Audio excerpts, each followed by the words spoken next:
As it happens, I finally set up a stereo rack and a home for the Technics SA-929 receiver over here on the lower floor of the Roach Palace, and I found some goodies to go along with it. A TAC PD-495 CD player, a pair of Sansui S45U speakers with a 10-inch woofer, 4-inch mid-range, and a 3-inch tweeter.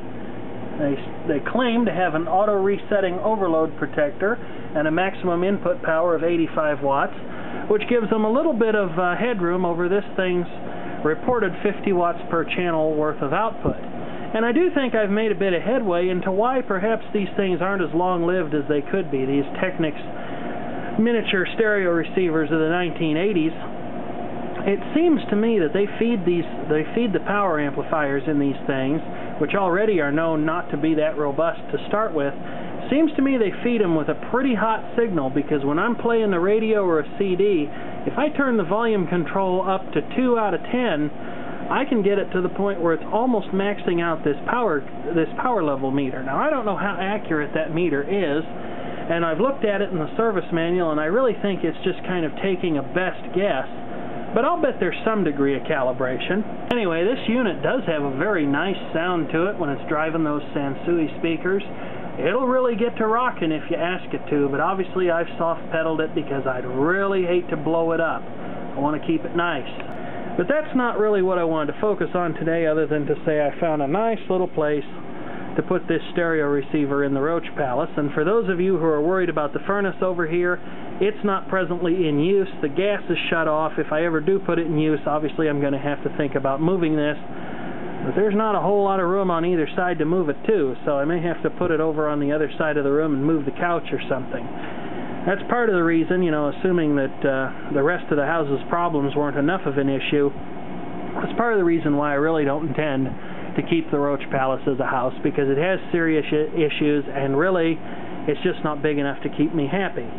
No, what I'm talking about in this video today is actually this Sony dual-well cassette deck. This is a TC-W490, and it looks to date from the early 90s, perhaps 1993, 4, somewhere in there. Maybe it's a little late for it, but it's in that vicinity. And the thing that's curious about this is a full logic deck, but if you look at the controls on it, you can see very clearly that it's only an auto stop deck. For example, if I pop open this well here and show the camera down in there, you can probably make out the fact, I can't really tell because I can't see the viewfinder from where I'm sitting, but you can probably tell that there's only one pinch roller in there. And although this is a playback only deck, there's a dummy erase head over there that has nothing in it. It's just a piece of plastic. I've never understood why they do that in certain cassette decks, but this thing has them. This doesn't look like it's had a whole lot of use, because the numbers in the display, there's no burn-in on them, there's no phosphor burn or fading. It's nice and bright and clear. This Sony cassette deck's display is filled full of unused elements. Of course, there's stuff that you'd expect to see in there, like the direction indicators for the auto-reversing models. But there are some other interesting things that show up in here as well. In particular, there's a complete set of recording indicators for both wells. And I have never seen a dual-deck cassette player that was capable of recording in both wells. So I don't know why that was put there, because it seems like it would never be used. It has Dolby B and C noise reduction, a recording level, and a balance control. Controls for pausing and recording. You can only pause on deck B. It has 2 motors per deck, and it appears that the way that's set up to work, because obviously there's no auto reverse, it appears that one of them is driving the capstan and the other one is actually driving the 2 reels. Anyway, it works very well. It's in extremely good shape, and it's proof that I need to stay out of the local brick-up rack stores, because every time I go in there, I just end up buying things I don't need. But here's a little example playing some music from the Tractors' 1994 album.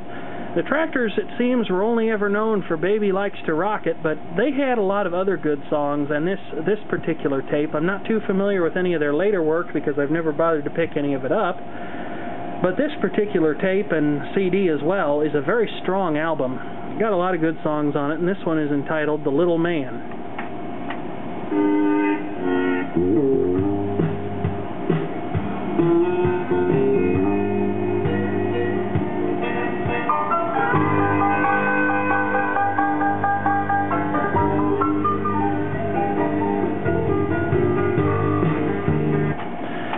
Anyway, I don't want to get in trouble with the copyright police, which is always a concern, especially since I think that's a Warner release.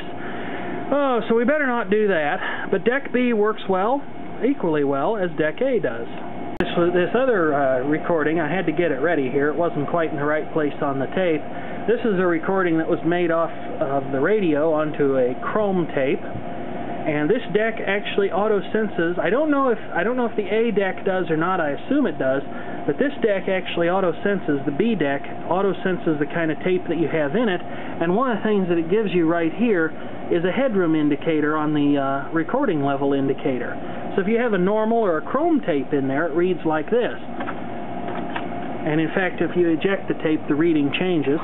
If you have a metal tape and you put that in there, and I actually had to look high and low to find one of these, but if you have a metal tape in there, the indication stays approximately the same to indicate that you have a higher amount of headroom to work with, although if you're recording a signal that hot, you're probably doing something wrong. Well, let's put this tape back in here and go ahead and play a little sample off of it. Now, this isn't the best possible sound you can imagine, because I only have an FM dipole antenna in here. I haven't run a lead from the outdoor antenna in here yet, and I don't know that I ever will. But it does pick up a little bit of noise and interference, and that was unfortunately transferred to the tape. The game sounds fair. It's not a hot day anywhere. Rocky said it's... But it makes pretty good recordings, and for $5, I don't think I could have gone wrong. It seems kind of odd to me that they made a full logic auto-stop only cassette deck, but I guess it was a lost leader, something that could be used to get people in the door to buy one and, you know, see the fancier models on display, some of which did have auto reverse and more features, including inputs for microphones, which this one does not have. And I suppose that some people decided they wanted the fancier model and other people decided they wanted this one. But this is the only one of its kind that I have ever seen. Now, if any of you out there have a deck like this, I must pass on a caution to you. If you go to clean the tape heads in this thing, they didn't really need it, but I figured, you know, better safe than sorry. Might as well just go ahead and do it and have it taken care of. I almost broke the little tape guide off the erase head in here. It's a plastic-bodied head. It's got a molded plastic form on the left-hand side of it that holds this little metal thing that serves to guide the tape across there, presumably keeping it in a straight line, keeping it from wandering and weaving. And I almost broke that thing off when I was scrubbing on the erase head. So if you have one of these TC-W490s, you will want to be careful with it. Interestingly, this Sony cassette player does not maintain its memories when you shut the power off. So you'll lose your counters if you turn the power off and then turn it back on again later. Anyway, just wanted to show you this thing. Thought it was kind of cool because it's, you know, to me it's a little bit unusual in that it's an auto-stop deck, but it's full logic control and actually seems to be a pretty high-quality unit despite its relatively economical configuration.